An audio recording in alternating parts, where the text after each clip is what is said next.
हरे कृष्णा। आज हम एक नया प्रसंग सुनते हैं।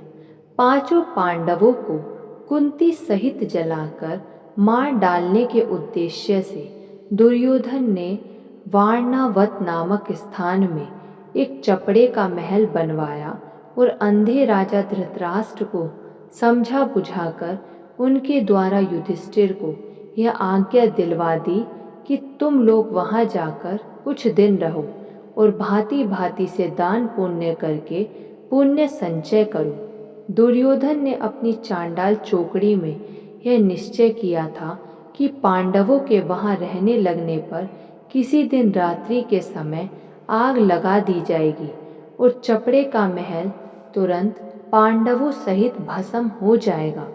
धृतराष्ट्र को इस बुरी नीयत का पता नहीं था, परंतु किसी तरह विदुर को पता लग गया और विदुर ने उनके वहां से बच निकलने के लिए अंदर ही अंदर एक सुरंग बनवा दी तथा सांकेतिक भाषा में युधिष्ठिर को सारा रहस्य तथा बच निकलने का उपाय समझा दिया। पांडव वहां से बच निकले और अपने को छिपाकर एक चक्रा नगरी में एक ब्राह्मण के घर जाकर रहने लगे। उस नगरी में बक नामक एक बलवान राक्षस रहता था। उसने ऐसा नियम बना रखा था कि नगर के प्रत्येक घर से रोज बारी बारी से एक आदमी उसके लिए विविध भोजन सामग्री लेकर उसके पास जाए। वह दुष्ट अन्य सामग्रियों के साथ उस आदमी को भी खा जाता था। जिस ब्राह्मण के घर पांडव टिके थे, एक दिन उसी की बारी आ गई। ब्राह्मण के घर कोहराम मच गया। ब्राह्मण, उसकी पत्नी, कन्या और पुत्र अपने अपने प्राण देकर दूसरे तीनों को बचाने का आग्रह करने लगे। उस दिन धर्मराज आदि चारों भाई तो भिक्षा के लिए बाहर गए थे। डेरे पर कुंती और भीमसेन थे। कुंती ने सारी बातें सुनी तो उनका हृदय दया से भर गया। उन्होंने जाकर ब्राह्मण परिवार से हंसकर कहा, महाराज, आप लोग रोते क्यों हैं? जरा भी चिंता ना करें, हम लोग आपके आश्रय में रहते हैं। मेरे 5 लड़के हैं, उनमें से मैं एक लड़के को भोजन सामग्री देकर राक्षस के यहाँ भेज दूंगी। ब्राह्मण ने कहा, माता, ऐसा कैसे हो सकता है?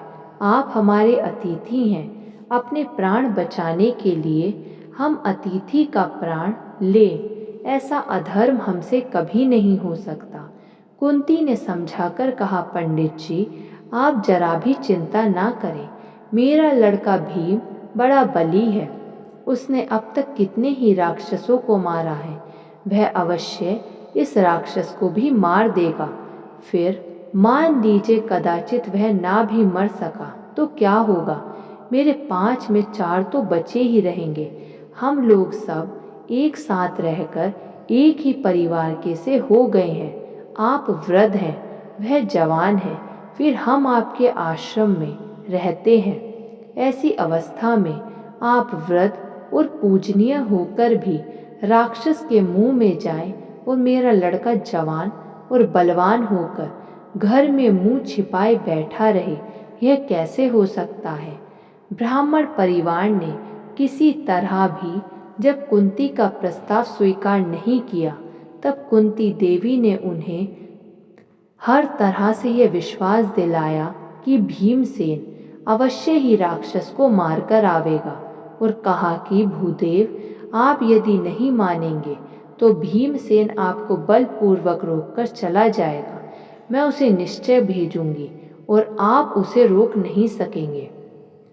तब लाचार होकर ब्राह्मण ने कुंती का अनुरोध स्वीकार किया।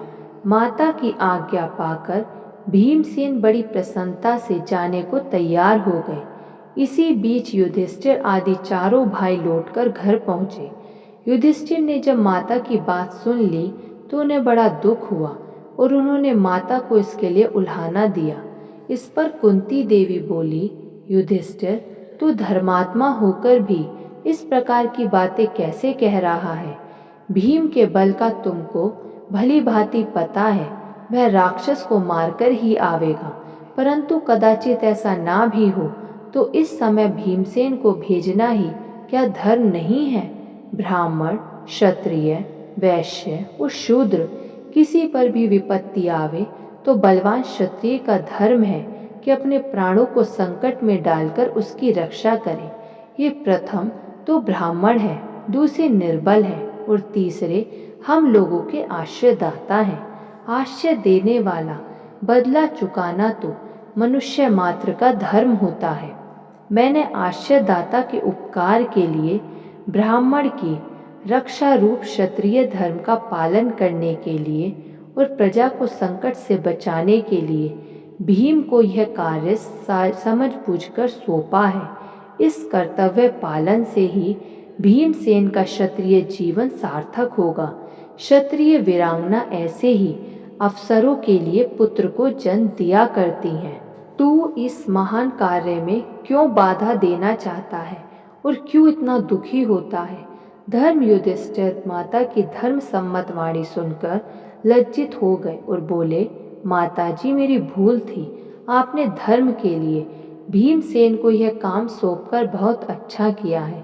आपके पुण्य और आशीर्वाद से भीम अवश्य ही राक्षस को मारकर लौटेगा। तदंतर माता और बड़े भाई की आज्ञा और आशीर्वाद लेकर भीमसेन बड़े ही उत्साह के राक्षस के यहाँ गए और उसे मारकर ही लौटे। ऐसे और प्रसंग सुनने के लिए इस चैनल को सब्सक्राइब कर लीजिए।